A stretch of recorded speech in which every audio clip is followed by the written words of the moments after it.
नमस्कार साथियों, जय हिंद। CET common and eligibility test समान पात्रता परीक्षा फरवरी में 4, 5 और 11 तारीख को इसका जो कि 10+2 वाली है वो होने जा रही है। अब उसके लिए बहुत सारा सिलेबस है। आज उनमें से जो सिलेबस है अपन देखेंगे, एक पार्ट है उसमें राजस्थान पर विशेष बल के साथ भारतीय राजनीतिक व्यवस्था।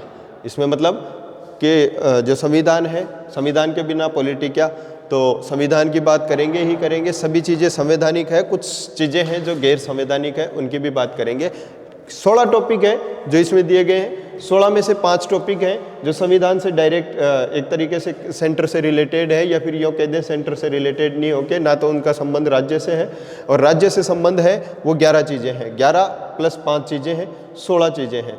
16 चीज़ों को एक साथ अपन एक साथ देखने की कोशिश करेंगे और फिर एक एक करके और इनको पढ़ने का प्रयास करेंगे ताकि सब चीज़ें आपको बिल्कुल कॉन्सेप्ट वाइज क्लियर हो सके।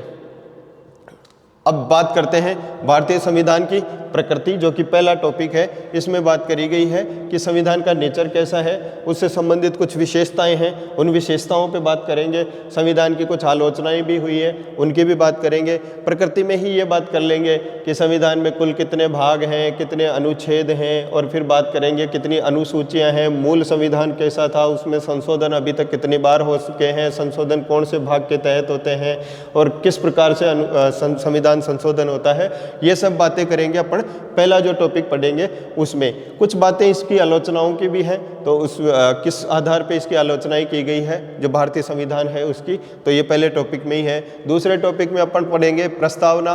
प्रस्तावना का मतलब जो संविधान का सार है उसको प्रस्तावना बोल देते हैं, और प्रस्तावना वैसे अमेरिका से ली गई है, उसकी भाषा ऑस्ट्रेलिया से है। उसमें क्या क्या दे रखा है, एक तरीके से संविधान किस लिए बनाया गया है, किसके लिए बनाया गया है और कब बनाया गया, इन सब चीज़ों की बातें इन सब चीज़ों पे अपन प्रस्तावना में ध्यान से पढ़ेंगे।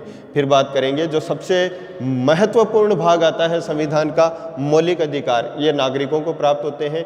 वर्तमान में कितने प्रकार के हैं, मूल संविधान में कितने प्रकार के थे, और कौन कौन से अनुच्छेद के तहत इन पे बात की गई है, ये सब चीज़ें अपन ये भाग 3 में पढ़ेंगे। और भाग 3 है मौलिक अधिकार। इसका अनुच्छेद 12 से लेकर 35 तक आता है, और इसमें वर्तमान में 6 प्रकार के मौलिक अधिकारों की बात की गई है। मूल संविधान में 7 प्रकार के थी। संपत्ति का अधिकार अभी मौलिक अधिकार से निकाल के कानूनी अधिकार में ले जाया गया है, उस पर भी बात करेंगे।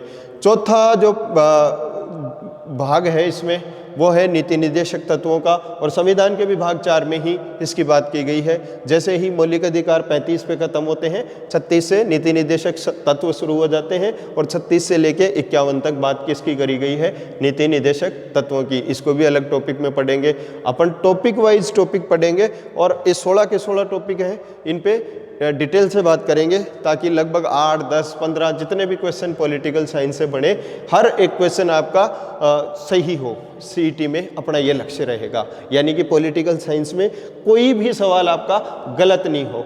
बहुत डिटेल से पढ़ेंगे, बहुत कॉन्सेप्ट बेस को लेके पढ़ेंगे ताकि आपका कॉन्सेप्ट बिल्कुल क्लियर हो सके, सारे डाउट क्लियर हों और आपको चीज़ें अच्छे तरीके से समझ में आए बजाय रटने के। 5वां जो टॉपिक रहेगा अपना मौलिक कर्तव्य रहेगा। ये मूल संविधान में नहीं था, 42वें संविधान संशोधन 1976 में इसको जोड़ा गया, और मौलिक कर्तव्य अभी वर्तमान में 11 है। 10 42वें संविधान संशोधन में जोड़े गए थे, और एक जो है वो कब जोड़ा गया था, 86वां संविधान संशोधन 2002 में, इसको 11वें को जोड़ा गया।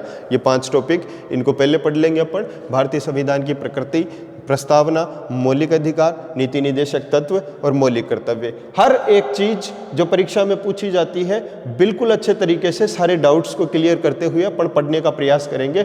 आप बस रेगुलर क्लासेस लेते रहिए। ऑनलाइन क्लासेस से उन छात्रों का भी एक तरीके से भला हो जाएगा जो ऑफलाइन कोचिंग लेने में अक्षम है, या वर्तमान समय में जिनकी रेगुलरिटी नहीं है। आप क्लासेस को डेली ध्यान से देखिएगा, रेगुलरिटी आपकी अवश्य बनेगी। अब बात कर लेते हैं राजस्थान से संबंधित पार्ट में अपन वो चीज़ें पढ़ेंगे जो राज्य लेवल की है।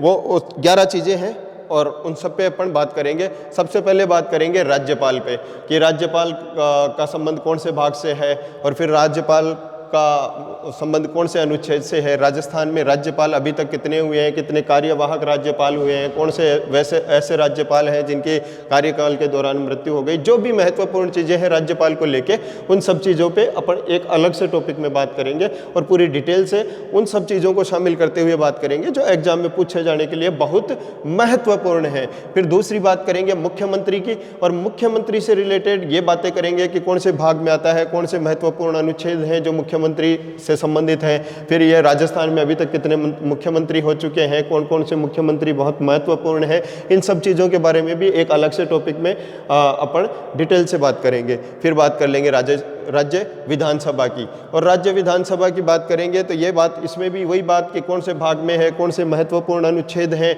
और कौन सी अभी तक राजस्थान में कितनी विधानसभाओं का गठन हो चुका है, और उनमें से कौन कौन सी महत्वपूर्ण विधानसभाएं हैं जिनके बारे में डिटेल से बात करेंगे। ये अलग से टॉपिक में करेंगे। हर एक टॉपिक के लिए एक क्लास अलग से 1, 2, 3 जितनी भी, मतलब पार्ट में बांट के पढ़ना जरूरी हुआ तो पार्ट में बांट के पढ़ेंगे, लेकिन अपने को डिटेल से, आप तो ये है कि एक दिन में कोई चीज़ कंप्लीट नहीं होगी। आपको ये मान के चलना है कि अभी लगभग 50 दिन बचे हैं, 50 दिन एग्जाम के बचे हैं, तो आपको अच्छे से क्लासेस को रेगुलर लेना है और उनको अच्छे से समझना है। इसके अलावा अपन ज्योग्राफी भी बात करेंगे, वो अलग बात है।